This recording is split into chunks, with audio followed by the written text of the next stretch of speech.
أعوذ بالله من الشيطان الرجيم بسم الله الرحمن الرحيم اتل ما أوحي إليك من الكتاب وأقم الصلاة إن الصلاة تنهى عن الفحشاء والمنكر ولذكر الله أكبر والله يعلم ما تصنعون ولا تجادلوا أهل الكتاب إلا بالتي هي أحسن إلا الذين ظلموا منهم وقولوا آمنا بالذي أنزل إلينا وأنزل إليكم وإلهنا وإلهكم واحد ونحن له مسلمون وكذلك أنزلنا إليك الكتاب فالذين آتيناهم الكتاب يؤمنون به ومن هؤلاء من يؤمن به وما يجحد بآياتنا إلا الكافرون وما كنت تتلو من قبله من كتاب ولا تخطه بيمينك إذا لارتاب المبطلون بل هو آيات بينات في صدور الذين أوتوا العلم وما يجحد بآياتنا إلا الظالمون وقالوا لولا أنزل عليه آيات من ربه قل إنما الآيات عند الله وإنما أنا نذير مبين أولم يكفهم أنا أنزلنا عليك الكتاب يتلى عليهم إن في ذلك لرحمة وذكرى لقوم يؤمنون صدق الله العظيم. الحمد لله رب العالمين والصلاة والسلام على سيد المرسلين وعلى آله وأصحابه أجمعين أما بعد. سورۃ العنکبوت کا یہ 5واں رکوع ہے جس کی تلاوت ابھی آپ کے سامنے کی جا چکی ہے. جملہ 6 آیات میں جن کا آغاز ہو رہا ہے آیت نمبر 45 سے اور اختتام ہو رہا ہے آیت نمبر 51 پر. ان پوری آیتوں میں اللہ تعالیٰ نے کتاب کا تذکرہ فرمایا، جیسے کہ پچھلی آیت میں کائنات کا تذکرہ ہوا. میں نے عرض کیا تھا خلق اللہ اور کلام اللہ. خلق اللہ اللہ تعالیٰ کی مخلوق جو پوری کائنات میں بکھری ہوئی ہے. اللہ تعالیٰ نے عقل دانشمندی کا تقاضا یہ بتایا کہ اللہ تعالیٰ کی کائنات اور اس کائنات میں بکھری ہوئی ان نشانیوں پر بندہ مومن غور کرتا ہے جو معرفت خداوندی انسان کے اندر پیدا کرتی ہے. اور یہ بات اللہ تعالیٰ نے اس لیے ارشاد فرمائی کہ اصل مضمون جو سورۃ العنکبوت کا ہے، جو محور ہے، جو مین ٹاپک ہے، جو خصوصی بات ہے اس سورت کی، جس کے لیے اللہ تعالیٰ نے ایک لمبی تمہید بیان فرمائی، اور اس میں اللہ تعالیٰ نے بعض قوموں کا اور بعض نبیوں کا تذکرہ فرمایا. حضرت ابراہیم علیہ السلام کا تذکرہ فرمایا، حضرت لوط علیہ السلام کا تذکرہ فرمایا، حضرت موسیٰ علیہ السلام کا تذکرہ فرمایا، حضرت ہارون علیہ السلام کا تذکرہ فرمایا. اور ان اللہ تعالیٰ کے برگزیدہ بندوں کی مخالفت میں جو تحریکیں کھڑی ہوئی تھی، جو مخالفتیں ہوئی تھی، ان کا بھی تذکرہ فرمایا. فرعون کا تذکرہ فرمایا. اور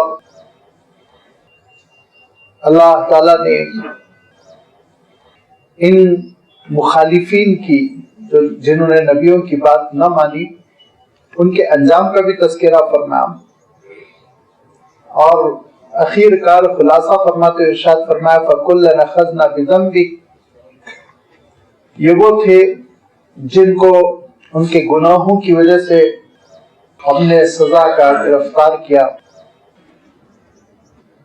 فَمِنْهُمْ مَنْ أَرْسَلْنَا عَلَيْهِ حَاصِبًا، ان میں سے بعضوں پر آندھی چلا دی گئی اور پتھروں کی بارش ہوئی، جیسے کہ اللہ تعالیٰ نے دوسری صورتوں میں تفصیل فرمائی کہ حضرت ہود علیہ السلام کی دعوت کا جو انکار کرتے رہے اور حضرت ہود علیہ السلام کی نافرمانی، مخالفت، بلکہ آپ کے ساتھ گستاخی کا معاملہ کرتے رہے، تو اللہ تعالیٰ نے پھر ان پر ایسی آندھی چلا دی کہ پتھروں کی بارش ہو گئی اور اس آندھی کے لپیٹ میں آ کر وہ سب تباہ و برباد ہو گئے.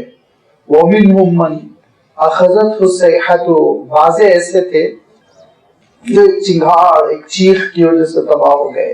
حضرت صالح علیہ السلام کی مخالفت کرنے والی قوم سمود،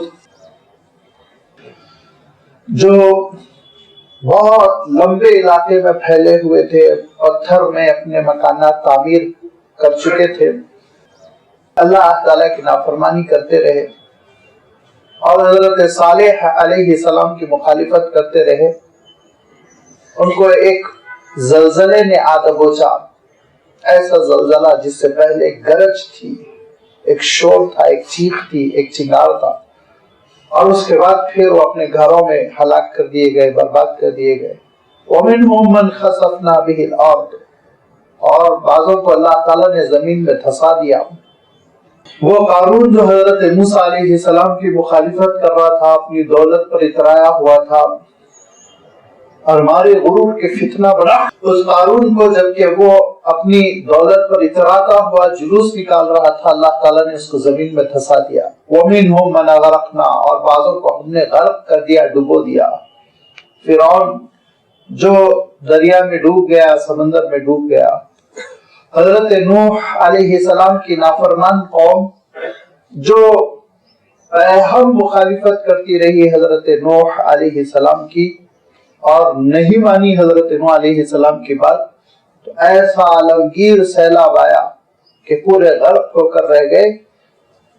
فرمایا وَمَا كَانَ اللَّهُ لِيَظْلِمَهُمْ، اللہ تعالیٰ نے ان پر ظلم نہیں کیا، انہوں نے خود اپنے لیے برا انجام منتخب کیا اور ضد کے ساتھ اس غلط راستے پر چلتے رہے. نتیجہ یہ ہوا کہ پھر بربادی اور ہلاکت سامنے آئی. وَلَكِنْ كَانُوا أَنفُسَهُمْ يَظْلِمُونَ، اپنے آپ پر وہ ظلم کرنے والے تھے. وہ سمجھ رہے تھے کہ پہاڑ اور پہاڑ کی اونچائی ان کو بچا لے گی، وہ سمجھ رہے تھے کہ پتھروں کے بنے ہوئے گھر ان کو بچا لیں گے، وہ سمجھ رہے تھے کہ حکومت ان کو بچا لے گی، وہ سمجھ رہے تھے کہ فوج اور عسکری طاقت ان کو بچا لے گی. اللہ تعالیٰ ارشاد فرماتا ہے اے نادانوں، اللہ کے فیصلے کے مقابلے میں کوئی چیز نہیں بچا سکتی.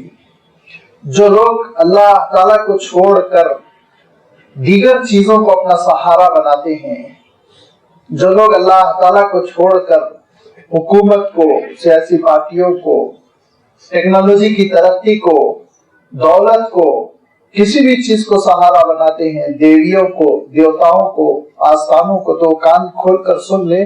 مثل الذین اتخذوا من دون اللہ اولیاء کمثل العنکبوت، ان کی مثال مکڑی جیسی ہے. مکڑی کہ مکڑی کیا کرتی ہے؟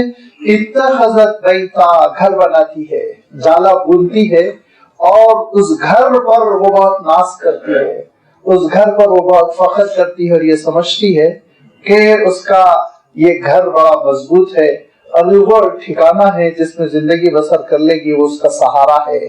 لیکن آپ جانتے ہیں کہ انگلی کی ایک چوٹ سے وہ گھر ٹوٹ جاتا ہے اور ہلکی سی ہوا سے وہ گھر اجڑ جاتا ہے، اور آپ جانتے ہیں کہ جھاڑو کے ایک تنکے سے اس کا آشیانہ برباد ہو جاتا ہے.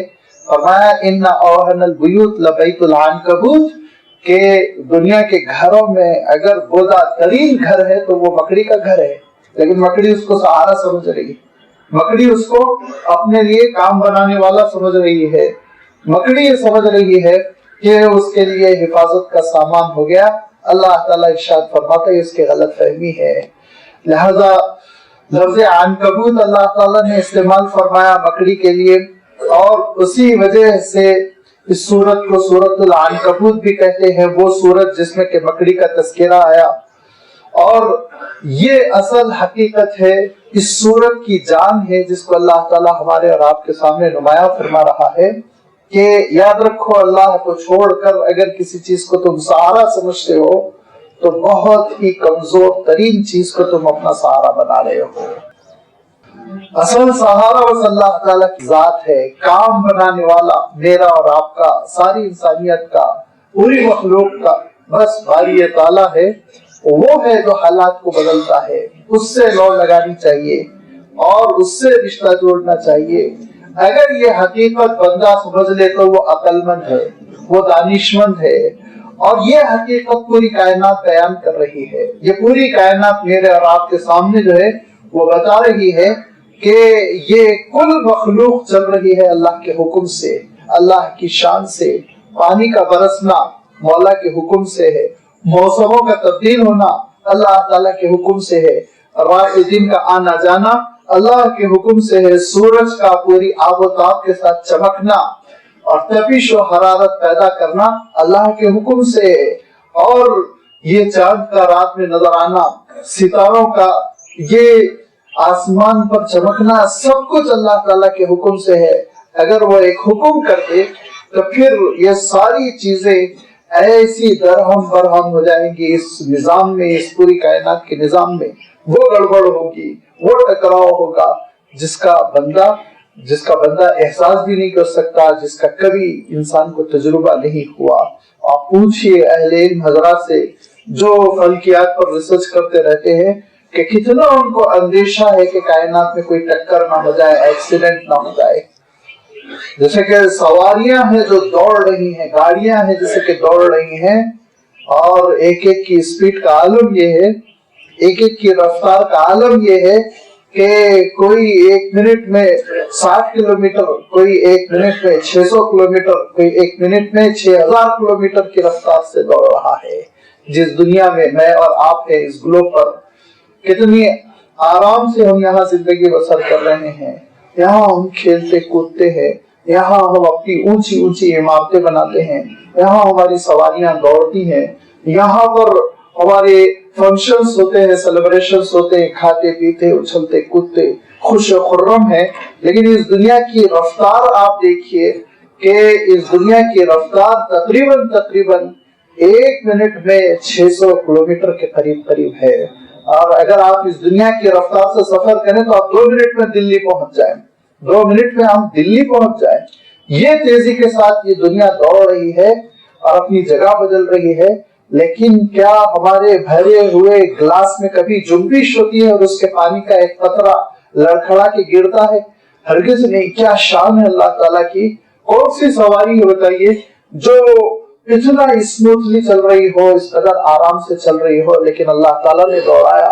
اور جب پروردگار اسی دنیا کو حکم دے گا تو یہی دنیا تھر تھر تھر تھر کانپے گی، اور اتنی بڑی جنبش ہوگی، اتنی بڑی جنبش ہوگی کہ میرا اور آپ کا چلنا مشکل ہو جائے گا۔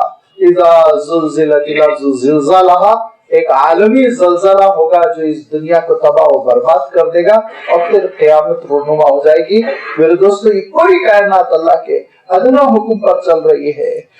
وَمَا يَعْقِلُهَا إِلَّا الْعَالِمُونَ، جو ریسرچ کرتے ہیں، علم سے جو وابستہ ہوتے ہیں، وہ ان حقیقتوں کو سمجھتے ہیں۔